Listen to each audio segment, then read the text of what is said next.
Sim Racing Dan here with ISRA League's Grand Touring Championship. This is Season 4, Race 1. It's a 2-hour enduro at Spa, and since it's a European track, we're doing a standing start here, and we are off.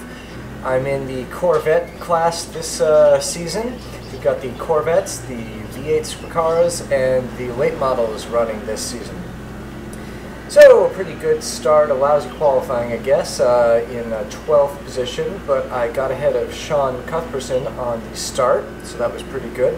I'm up here right with John Risutos on my left as we head into the first braking zone.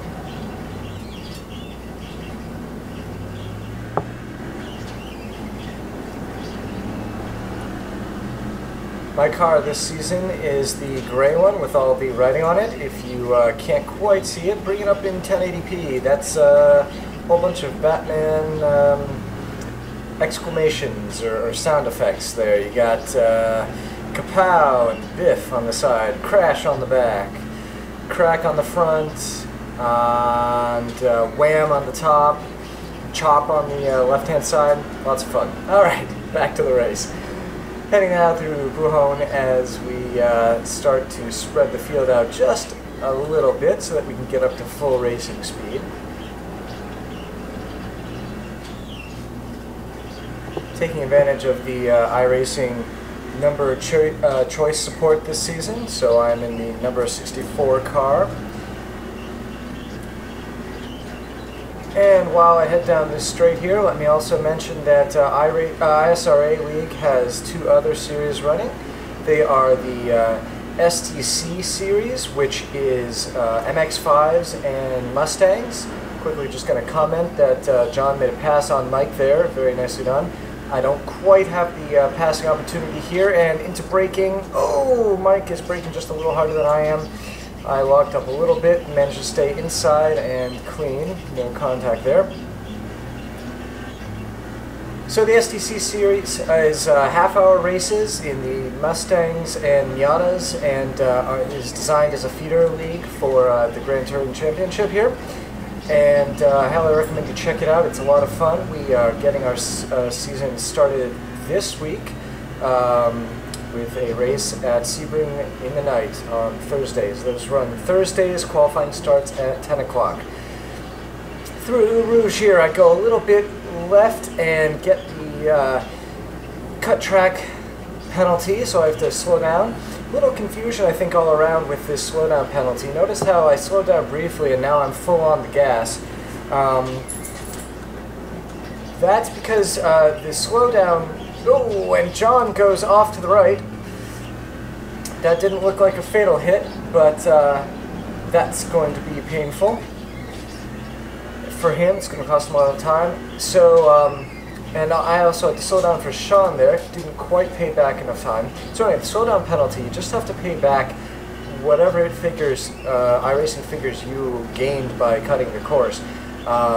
And since a slower start means that you've lost time over the entire straight there, up Kemmel Straight, you can just pause for a moment and then keep going, and you should pay it back pretty well. In this case, I must have thought I gained quite a bit, but a lot of the cut courses I've gotten through Rouge, I've paid back with just a brief pause and then a full-out run down Kemmel Straight.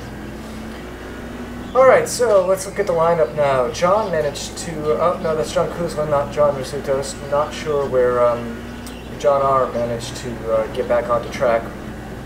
We've got Andre here, then Mike Kelly, Sean Cuthbertson, then me, John Kuzlin, 1.1 seconds behind me, and Timothy Stoll, second by him, and Gilles, a little bit behind him, and it looks like I might almost have a pass here going into the chicane, but not quite. I didn't want to force it. It's way too early in the race to be making mistakes like contact going to that chicane.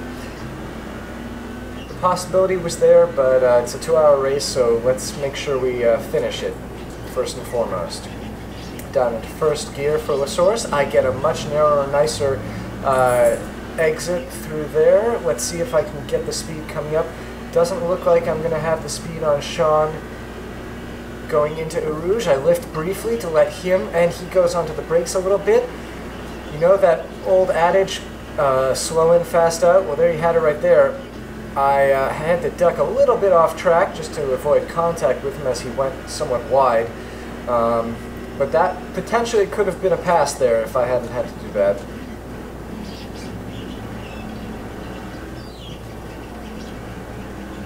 It's good advice also when dealing with the slower classes.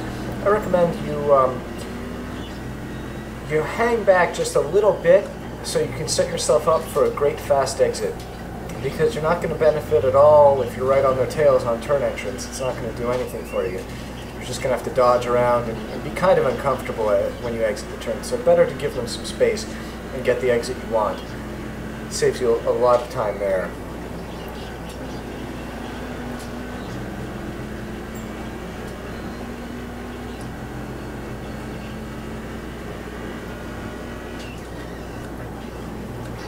Sean got a little bit away from me there, but I'm trying to pick it up and catch up with him. Hopefully I'll be able to do that in short order. I think I'm confident now that I've got the speed on him on the long term, so shouldn't be a problem.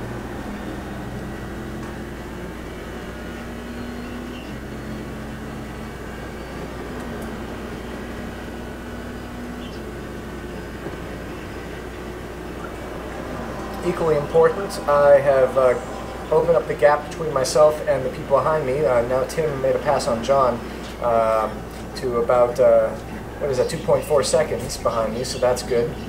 Unfortunately, Mike Kelly and Andre are also pulling away from me, so gotta try to get by Sean as quickly as I can and see what I can do to catch up with Mike.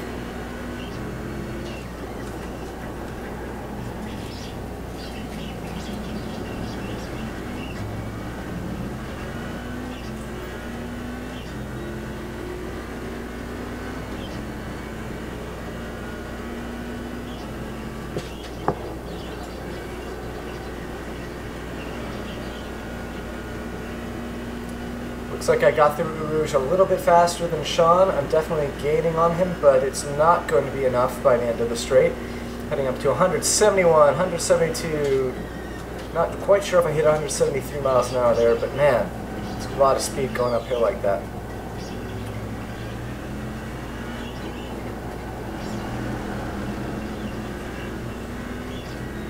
Throwing a little bit of left foot brake there in that other turn. I'll try to point it out next time through.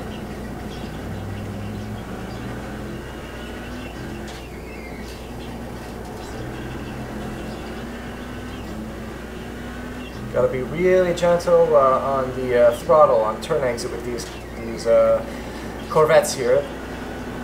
They've got a ton of power, and they will definitely let you lay it down all at once and lose grip and spin yourself.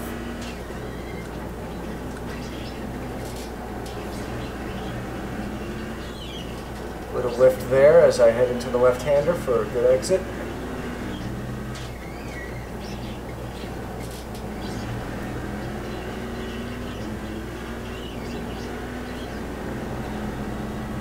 Nice thing about the Corvette, it tells me the fuel load and my last lap time right on the display there.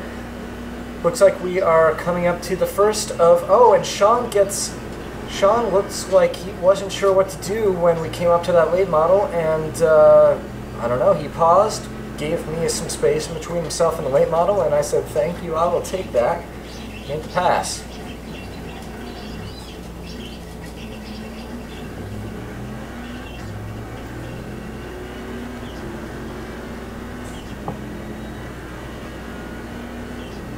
Smoke cloud up here in S.T.A.R.S.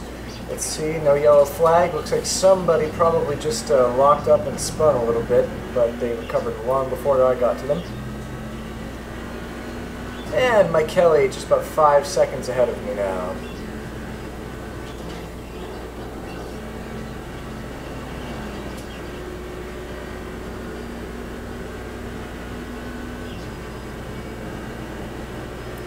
As we enter lap 5 here. Some other changes to the GTC series this season. Colin has volunteered to leave his driving seat for this season and act as a live admin. So we have live coverage of any incidents. He will evaluate them and assign black flags to anyone who's at fault.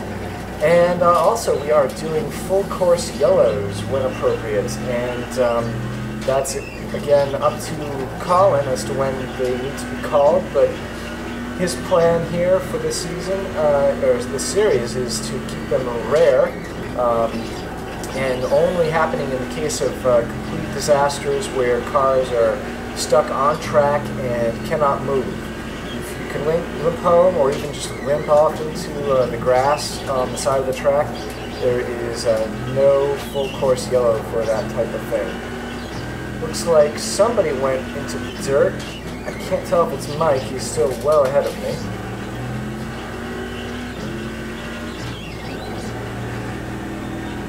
And additionally, we're taking advantage of iRacing's support for hosted sessions having timed races. So previously they had been setting the races to a number of laps and then just figuring out how many laps would make approximately the time they wanted the race to be.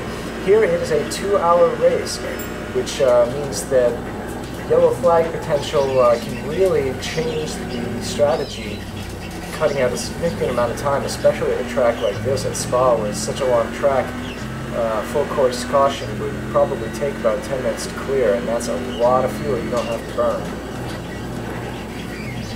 10 minutes, is that right? It might be more. I mean, it's 2:15 on a good lap to make it around here. So if you did 3 laps at pace car speed, yeah, you're talking at least 10 minutes.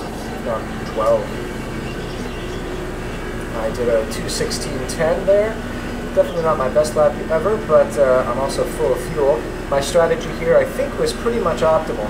I started with a full tank, and because tires take less time than in fuel for a track like this, because I needed about 54 gallons of fuel, 23.8 gallon tank, so definitely 2 pit stops.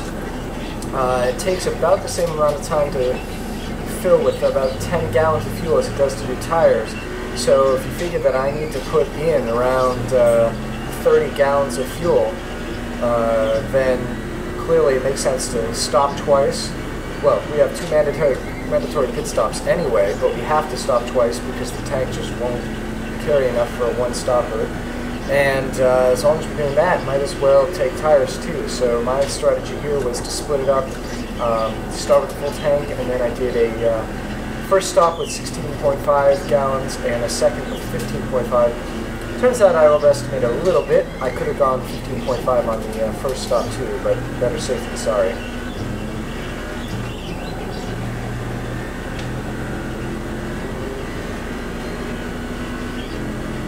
And I wasn't paying attention to the standings here. It looks like Mike made a pass on Andre, and Andre is just 3 seconds ahead of me. So he's that car coming around the left hand ahead of me.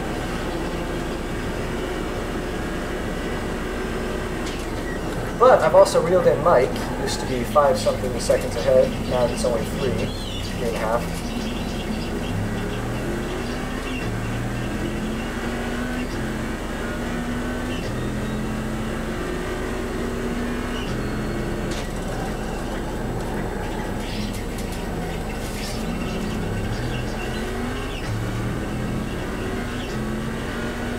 And we're coming up on Mike Taylor now in the late model.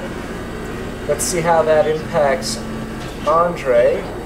Looks like he got through a source alright, but oh, I go way wide just because I wasn't sure what Mike Taylor was going to do. He clearly went far too far inside. Something happened on the left-hand side here, and there's contact between Sean and Carl. I don't know what happened there. It was on a straight, so there definitely shouldn't have been any contact, but something happened.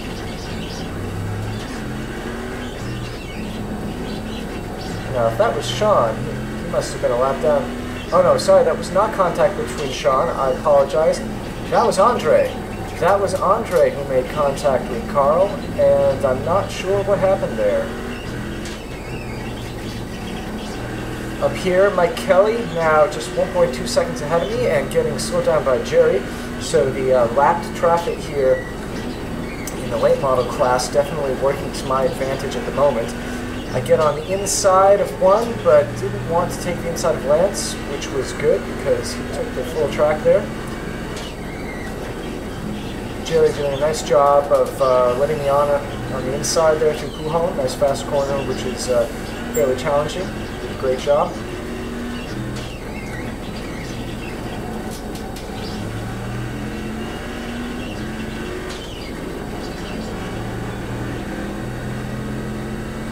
Mike Kelly now, once again, 3 seconds ahead. Oh, is that 2.4? 2.4 seconds ahead of me.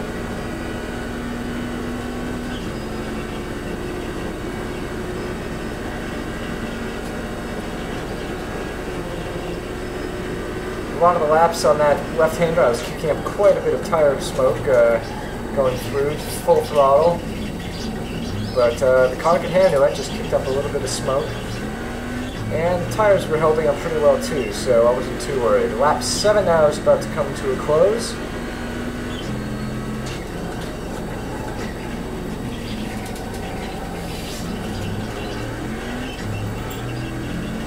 I have to say, I think endurance racing is really where I excel. If you could say that I excel at anything here. I'm not a fast sprinter. I don't do the hot qualifying laps. But I keep it pretty nice and safe and consistent, and I negotiate traffic pretty well, I think. So, all key elements to getting through an endurance race in a multi-class series.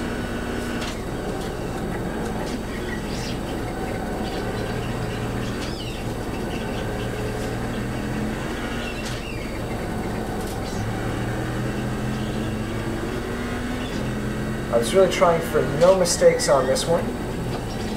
On this race here, I ended up making one small one, which you won't see. Only cost me about 2 seconds towards the end of the race, and wasn't really a big deal at all.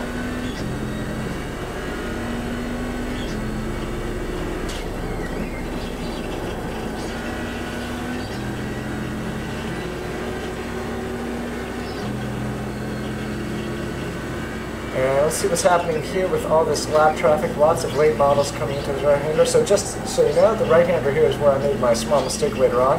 Just had to walk it up for a moment to settle it down. Getting on, not sure where to go for, on Tim McLish, so I ended up going on the inside, which is good, setting me up for this turn. And that set me up for a nice exit here on the straight. Just had to hold up for a moment for Julio. And then we're off. And going to the right of Brent and his teammate Jerry. Good to see them nose to tail there at this stage in the race. And it looks like I gained a little bit on Mike through that, so that's good for me. Whoa, almost lost it, almost spun it there in the chicane. But it looks like Mike had some troubles too, because I gained about a second on him right in that braking zone and chicane.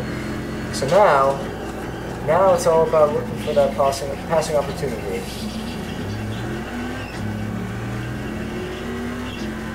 Where will Mike make the mistake that I can take advantage of to get by him?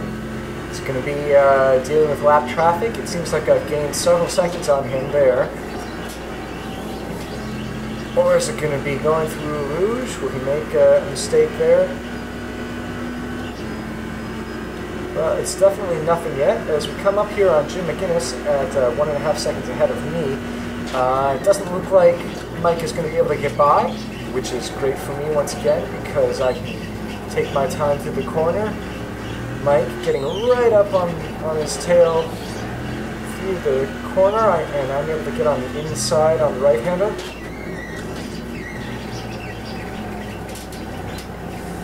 And stick right with him. Let's see what's going to happen with John Middleton right ahead of him here. John Middleton, a great racer in the late model. I raced closely with him quite a few times last season. I'm going to go for the inside. I get by under braking. Have a slight off track, but not too big a deal.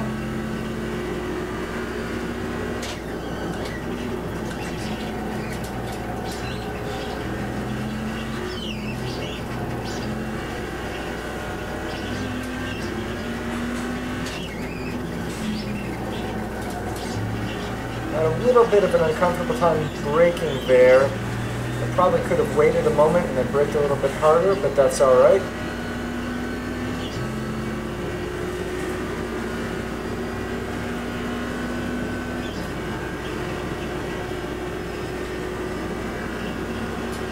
See my tires kicking up some smoke there as I head through the left-hander.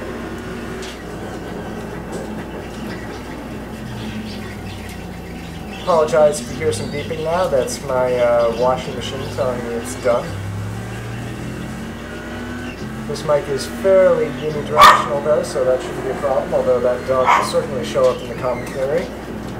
Kaya's got something to say. We're coming up now on Gerald Livingston. We are both lapping him going through the source.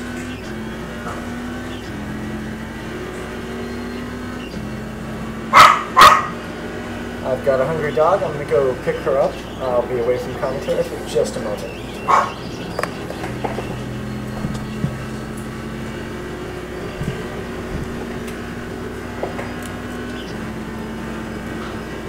And it looks like what I missed while I was away from the commentary was Matthew Shoemake making a mistake on through Rouge and piling himself right into the wall, ending his race, unfortunately, here on lap 10.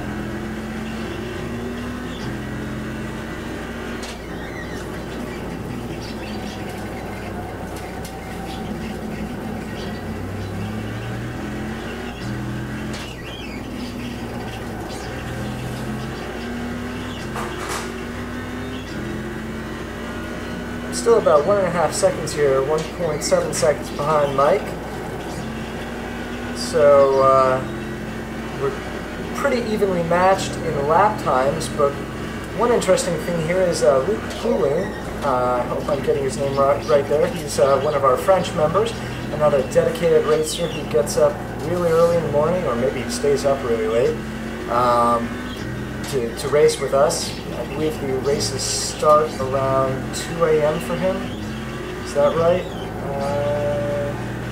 Well, maybe it's 4 a.m. I can't be right. It's got to be late too. Anyway, that doesn't matter.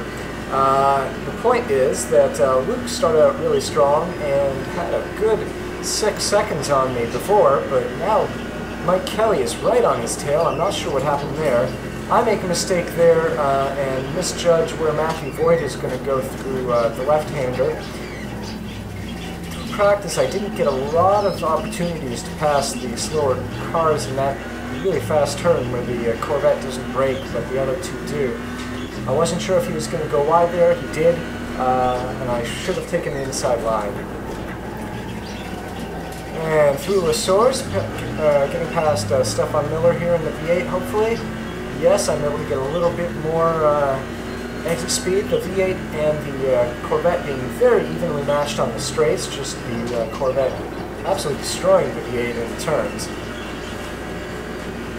And looks like I am just a couple seconds away here, a couple car lengths from catching up to Mike Kelly.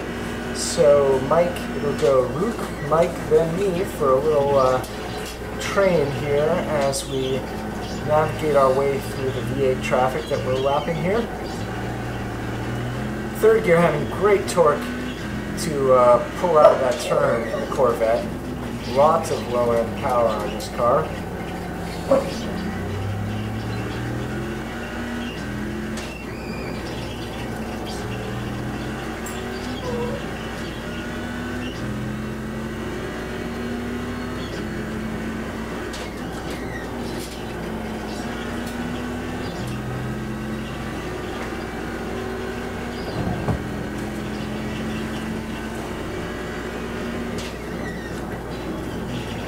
I'm not sure, as I said, what happened to Luke. Maybe his tires started giving out on him a little bit.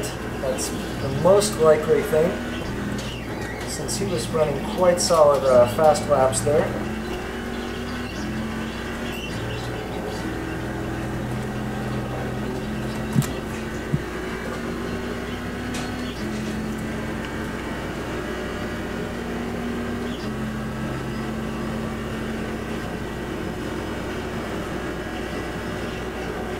And coming up to some late models here, I'm able to go on the outside there. And V8 here of Demerara going to slow Luke up on the entrance of the chicane, and that's going to give me the opportunity to catch right up to Mike and Luke.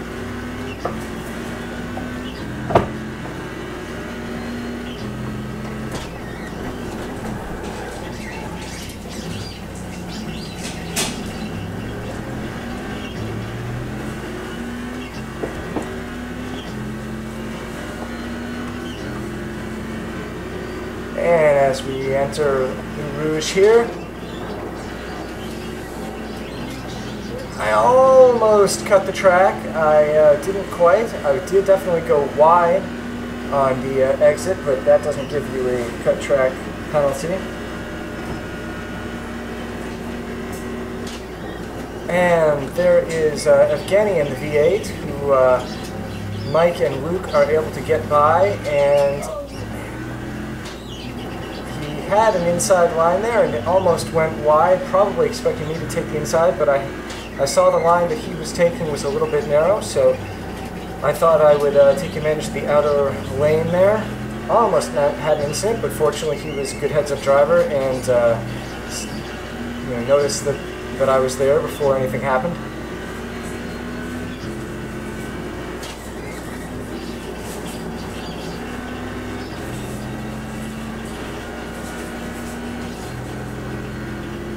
Coming up on RC Vegas here, and Luke goes into the right-hander side by side with RC. That's going to slow him down a whole lot, and that's going to give me the opportunity to catch up once again.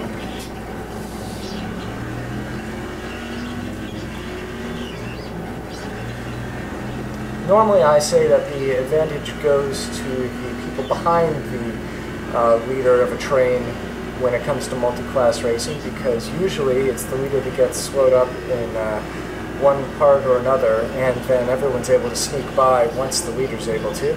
Every now and then, though, the leader can take advantage of a nice late braking opportunity to get ahead of a slower car going through a turn.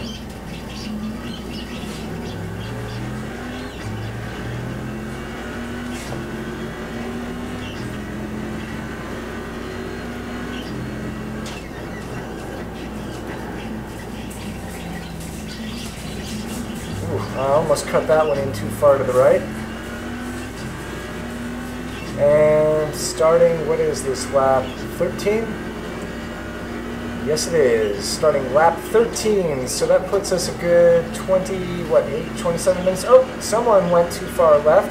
That was, I think, Mike who went too far left. Luke checks up so as not to hit him. They're both going slowly, and that's a pass of both of them for me. Luke just 0.5 seconds behind me, just like 1 car length. Not having to serve any penalties there, just being cautious, but perhaps a little bit too cautious.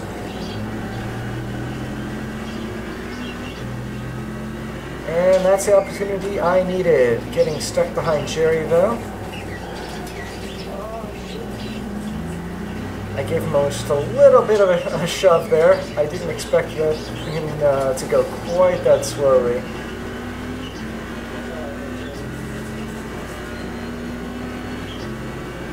But it was alright, just a little left tap. No harm, 0x, no damage. Didn't spin him. He had good corner entry speed, but I guess he scrubbed it off faster than I expected him to. And Kevin giving me the inside line there unexpectedly, but I'm not complaining.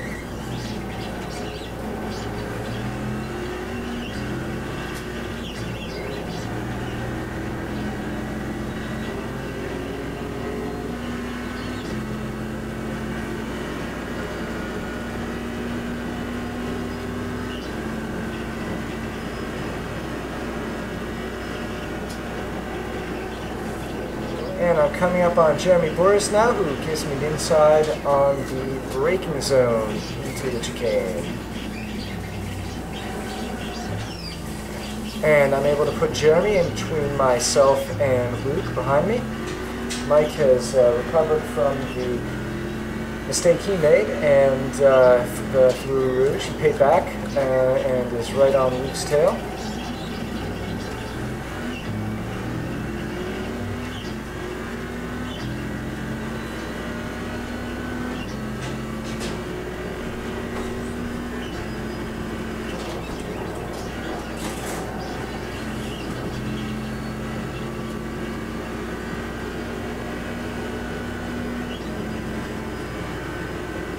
And getting around Mike Taylor again, as I watch to see Luke get past him, but Mike does not.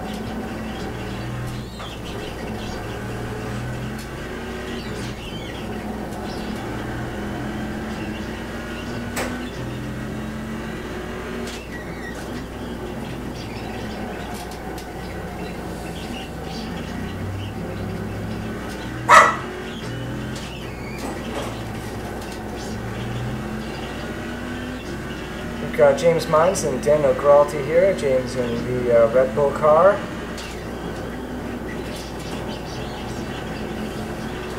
Get by on turn entrance and get held up a little bit. I'm not sure where Daniel's going to be. He ends up going for an inside line. So I take the outside and get past him. Fortunately, Luke and Mike are also getting caught up behind the V8s, so that looks like advantage me, as I got past just in time for that turn sequence section of 3 turns, and it looks like they had a little bit more trouble negotiating that, and I'm now 2.8 seconds ahead of Luke, so 2.9, 3.1, great. So at this point, I've gained some good time. It could all go away though if I get caught behind someone in just the wrong spot.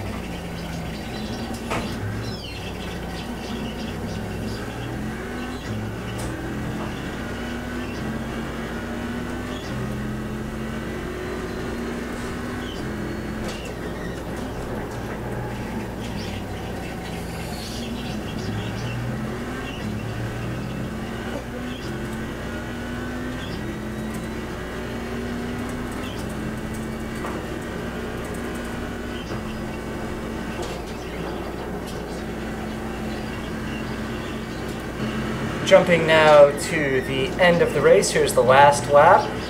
It's been 2 hours. I've got a good 10-second lead on Mike Kelly, and ahead of me rather, is James Mines and Daniel Gralty, still nose to tail after 2 hours of racing in the V8 class. So, you know, if you say that endurance racing is boring or never has any action, here it is right now. Been going on, I'm sure, through the whole race for them.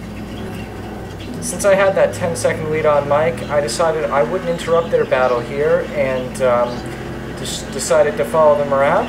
I've had enough at this point though, since we're on a nice long straight and my passing them won't interrupt anything. A little odd jump in the video there. And once again, my feet are not matching up with the video because it jumped onto that second file, the video camera did. But that's alright. We're just heading into the braking zone for the chicane, and after the chicane there's just one more turn in the race. So, after all this, here I am in 5th position after starting in 12th. David Serrois had some type of internet problem which disconnected him going through a source right here. So I like to think of those as our versions of, you know, massive mechanical failures that cars have in real life. So here I'm going to finish in 4th place. There we go, right there.